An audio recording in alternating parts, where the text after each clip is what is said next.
Coming at you from New Jersey, the place where metal forgot to die. This is the Here Lies Metal podcast. And this is another episode of the Too Many Notes Here Lies Metal New Music Review. And I am Smanthar. And I am still Maledictus. Welcome. Today, we are here to review the new album by Enforced, Kill Grid. Enforced is a thrash metal crossover band from Richmond, Virginia. They formed in 2016. This is their second release after 2019's At the Walls, and it's their first after getting picked up by Century Media.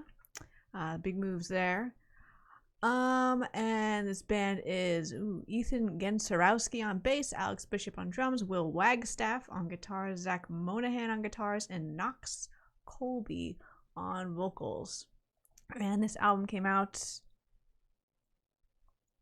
March 12th. I'm going to guess. I didn't write it down. Proud of you. Okay. It came out recently. All right. And now let's move on to the review, Let's get with our scale here. So it's now time for the Here Lies Metal 5-point bi-directional classification scale, including the categories of genre loyalty, listenability, production style, musical complexity, and just plain fun. And once again, please note that neither side of the scale mean good or bad. So, for true or non-conformist, it got a 1. We gave it a 1. So, on the side of true. Yes, true. It's a true album. With a V. So, I'll start this. I find Enforced to be a form of modern day historic Slayer worship in origin. There's a lot of Slayer worship going on. This is no different. Late 80s Slayer, to be more specific. There's different eras of when you're a Slayer worshiper, you have to pick an era. You can't high era. All of high era Slayer. The Heights era, everyone's favorite, and all the way down to the liberal use of the whammy in the solo is very Hanneman King. Iconic. Some people call it I call it a whammy bar. I think that might be a Fender term though. I call it a whammy bar. So if you're wondering, I know what you mean. People should know what I mean. Wham. Some people call it a vibrato, but I call it a whammy because I'm a Fender man. Now, it says a little more of a street sound than Slayer would ever have, though. Like Slayer is kind of more of a, I don't want to call him like mansion thrash, but Slayer is a little more of a, that Rick Rubin kind of thing going on there. It's like Slayer's even in their, their highest thing. We're not talking about Slayer. Kind of Division 1 kind of sound, but Enforced also does a good deal of more rage and intensity in their sound, and especially Knox on the Vox. Was his name Knox? Yes. Oh, that's perfect. Knox on the Vox, perfect. One might be expected to do, in modern day, you kind of might be expected to kind of upstage the band you're kind of influenced by. Also they're worshiping, but maybe you want to do it better though and more intense. You want to add your little kind of thing to it, instead of just being exactly like them. And I think that's what they're doing here. They're doing it well. Also one thing I noticed here, and being that they're from Guar City and Lamb of God City, I'm starting to hear a little bit of Blythe in the vocals of Knox. Comment down below if that's wrong, but I hear a little bit of Blythe in his vocals, and the riffage is a little bit like, as well as their main influence. I think it's secondhand sounding like heavy Guar, like Violence Has Arrived era Guar, early 2000s Guar, when Guar started getting heavy. So there's a little bit of Guar in their riffs to me, which is based on Slayer as well. I imagine growing up with Hometown Heroes, Guar would be, as influential on them as Slayer. I think if you're from Richmond, Guar is I think is mandatory. Comment down below if I'm wrong. I'd love to know. Yeah, I would like to know if it is. Yeah. Yes, I agree. If you're looking for some true thrash, you're in the right place. But especially if you like hardcore tinged thrash, I mentioned they're called crossover a lot. I will say, if you're familiar with their first album, I would say that album's significantly more crossover than this one. We're going more thrash now. And I would say mostly in the vocals. The vocals were a bit more hardcore, and we're getting more of a straight thrash vocal here. The guitars, the riffing kind of goes in between. Sometimes you get a lot of hardcore breakdown riffs, and sometimes it's just real straight, classic, very classic sounding thrash riffs like these bone crunching, very menacing, very nostalgic Like the one on Blood Ribbon, like it gave me deja vu. I don't know where I'd heard it before or heard one like it before, but I felt like I was listening to something I knew already. It's a good feeling. It's another insane riff on Hemorrhage, and the title track Kill Grid probably has I think the best riff on the album. But yes, this is a riff album, and I think the drums are still pulling it in that hardcore direction. And again, as I said, there are a couple hardcore breakdowns like on the song Beneath Me, but yes, like they're definitely, I think they're getting a bit more of their own. They're starting to build their own sound, particularly from their last album. They're kind of building their own more distinct blend of hardcore and thrash. We're starting to lean more towards thrash, but we're operating very much within these two genres. So we're true, and this is very much a thrash album. I don't want to. Yes, it's thrash. Absolutely. It's extreme. It's more at the end of thrash scale. Not like there's different kinds of thrash. This is I mean, there's different kinds of thrash, but this is within one of the kinds of thrash, which is high era Slayer worship. High era Slayer, mid era Slayer, high era the best Slayer. I call it high era. High era. The high medieval times, the high Slayer times. So what do we got next? Sonic Terror versus Disordered Pop, and we're giving it a 2.5. Which is kind of in the middle, but mostly towards Sonic Terror. Yeah. How would you say this? Okay, so Mr. Knox on the Vox are definitely more Sonic Terror adjacent from the riffage. He's like the most Sonic Terror in this with his voice, his Blythe-ish voice. I think it's Bly. Bly-ish voice. Blythe. I pronounce all the letters that aren't supposed to be pronounced. Anyway, it's rather intense for that. For the era of thrash they're recreating here. It's definitely like full on. There are a few catchy thrashy riffs here. And it's a pretty steady time bass. They're not doing any real big time changes here. We're not really slowing it down. There's like there's a breakdown. I found like one slow section. There's a breakdown, kind of like the breakdown's a little slower. Yeah. But there was only like one slow intro maybe, but yeah. Overall, this album whips fast. Yes. It goes hard. Yeah. Well, it's steady. I don't think it's not like super fast. It's steady. I mean, it doesn't go into insanity levels thrash, which I associate with like Exodus or something like that. They're not speeding it. Yeah. It's very fast and mean, but it's not. It's all very it's still on the listenable side. It never touches that place where like. It's insanity levels. Yeah, they don't get as fast as like Slayer does. Like Slayer will get faster. Yeah, Slayer does get a little faster. I would say they touch the insanity limits of thrash. Yeah, they touch different. Yeah. I would say Enforced doesn't quite get there, but they are still on the extreme end of thrash. Yes. So they're going. Maybe they could go a little deeper into Sonic Terror on our scale here, but. They're not. I think the hardcore elements pull it back a little bit, make it a little bit more listenable. You've got a sing along chorus on UXO, for example. An anthem. Very groovy riff on that one as well. And it's the kind of thing where you're gonna be stomping in the pit and not trying to like kill each other like with Exodus or something like that. Exodus demands that you kill each other. Yes. All right. Our next scale. Our production scale, Fisher Price to high production. This is a high production endeavor, high production thrash. Yeah. We don't talk about this a lot. We're giving this a 4 almost all the way. It's a full rich. This is a This is a full and rich production. This is a Century Media record, folks, and they put that back into good use. I would say. I think this is a very distinct, perfect, modern retro kind of feel. Also, we just saw that this was mixed and mastered by Arthur Rizek, which I was not too surprised to see because this sound I feel like he's got he likes things to sound a certain way, and this sounds like that. So. Century Media's been doing this a long time, obviously, so you're not going to get really like low quality stuff with them. Obviously, they have a lot of big names on their label. The production is very consistent and balanced.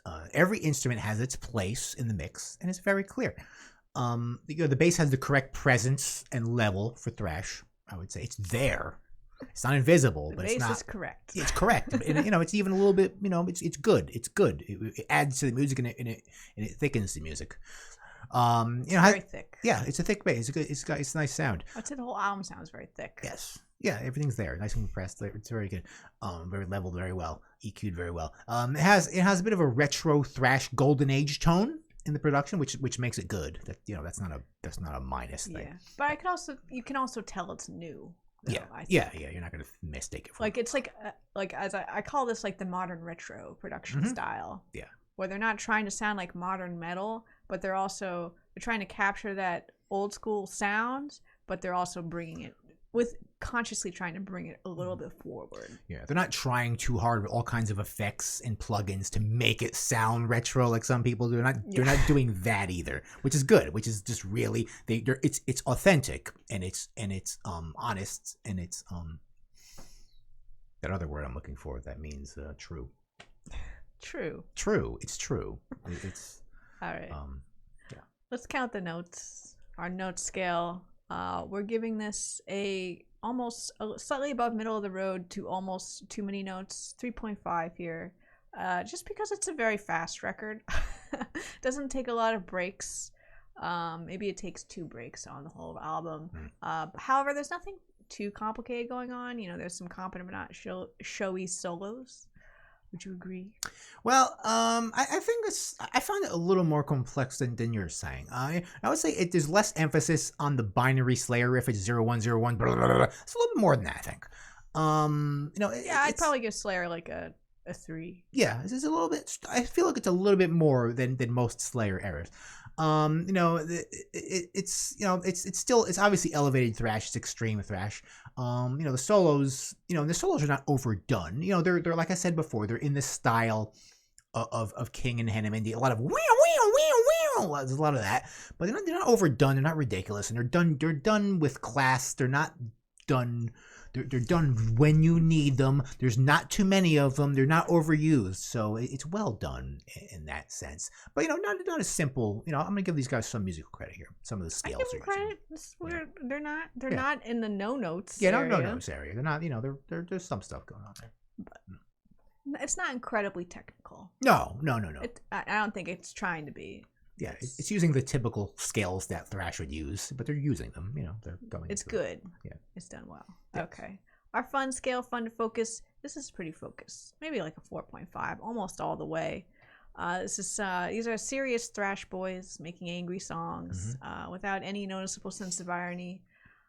Lyrical themes, they're like war, violence, thrash. Maybe religious hypocrisy in there. There was always that. I did not detect any sense of fun or joy in the music itself either. It's just very pissed off thrash. Yeah, there was like a genre of like sort of DRI back then, which is a very different kind of thrash. But some thrash was fun, and like some like DRI is a perfect example. This is more of like a serious suicidal kind of tendency. Suicidal tendency, exactly. Anthrax. Fun. They were fun. They had funny songs. But Forrest is making songs about a number of serious, vintage late '80s kind of topics here. However, despite the Slayer influence, there's no Satan-y, edgy Satan-y or Third Reich kind of themes like Slayer would do. I think they don't have the Satan theme on them, but it would fit in with the music if they were doing it. Yeah, I think if they were doing it, it would. It's like if Anthrax was singing about Satan, it would be out of place. Yeah, you wouldn't expect that from Anthrax. These guys could do it with this music. Yes. Yeah, if you put it in there, it would be fine. Like you wouldn't think anything of it. But they're not really doing that. They're not doing the Slatanic Wehrmacht kind of stuff either. Not doing that stuff. With Slayer, it was playful. Not calling Slayer Nazis. It was kind of just playful stuff. But it's less than focused on contemporary metal. But if it was released in 1989, I think this would be like super in where it belonged then. Like it would just fit in perfectly focus wise. For me, I can't rate them as like 100% focused, just because any album with a thrash breakdown on it, like, I'm sorry, we're having a good time. Yeah, well that when you cut some hardcore in there, it's like, hey, everyone kind of chill a little bit. Let's dance a little bit. Right, it's for dancing. Yeah, because some things could be just pure thrash, and some thrash kind of forgets its hardcore roots. Sometimes there's been thrash that it's like hardcore. What's that? We're metal. But you can't deny it though, and these guys aren't trying to deny it. So. All right, let's look at the art. All right, so this is an interesting. I'm gonna call this like a pencil drawing. I think it's medium. It does look like pencil. It's by Joe Patagno. Yes. What do we got here? Well, it's a fist breaking out of a chain. Break the chains. right? Yes. It's a shackle. It looks shackle. like it's a zombie hand. Right. It's kind of cut up and rotting, maybe like coming out of the ground, maybe. And what's happening in the background there? Skulls, as usual. In thrash, there's always skulls. Raging skulls. They're melting. They're like kind of like melting. See the smoke coming off of them. It's just kind of like chaos happening. It's just I think this album cover it's just this album's cover is just thrash, Thrash things. Yes, Make it smaller. Very very well drawn. Yeah, I don't know. It's all right. I'm not a big fan of the album cover, but yeah, it's fine. Yeah, who knows if it's even made? It does. The album's called Kill Grid. I don't see Kill Grid anywhere. I don't see anything that would make me think of a Kill Grid. I feel like a Kill Grid is some kind of like war thing. Like put them in, they're in the Kill Grid, bomb them. It just doesn't seem like has anything to do with that. But maybe some guy just drew this and like, oh, that's cool. Put it on the album cover. I don't know. Comment down below. This seems more like a supernatural kind of thing happening. Yeah. Like that looks like a zombie hand to me. Yeah, like if we had to some kind of death wind resurrecting the dead. Right. That's what that looks like. If we had to put a song title to this, what song title would we put here? I think I would call it Malignance. Malignance? Yeah, I would call it that. That's what I would call the album cover. That's the title track I would use. Sure. Yeah. that comes to mind first. That's the first thing that comes to mind from their song titles on Kill Grid. So, all right. All right. Final thoughts. I like this a lot. I thought it was a very heartening. Like I enjoyed their first album, but it didn't like blow me away. But I think this one is a significant step up from that. I can see how they grew a bit. They're developing their own sound for sure, and yeah, it sounds really good. It just sounds really full. It's just a very nice piece of meat for you to enjoy. Yeah, you're gonna like this if you like thrash metal. Mm-hmm. A lot of people are talking about this album too. Did we see these guys once? We did see these guys. We did once. see these kind guys. Of. Well, we walked in the middle of their set. Yes. They were opening for Sacred Reich and Iron Reagan. So, and I remember saying to you at the time, I think I wrote you a note on my phone because that's how I communicate with you at concerts. Yes, I can't hear. I have very bad hearing. I can't speak. She's a low speaker. I'm a bad hearer. How we communicate, I'm not sure. And I said, these guys love Power Trip. And you were like, they love Slayer. And I was like, yeah, well, so Slayer. Well, yeah. Yeah, there's a lot of people loving Slayer today. I would say, yeah, their first album sounded a bit more like Power Trip. This one sounds like Power Trip too, but maybe a little bit less. He's got a little Riley in his vocals, a little bit.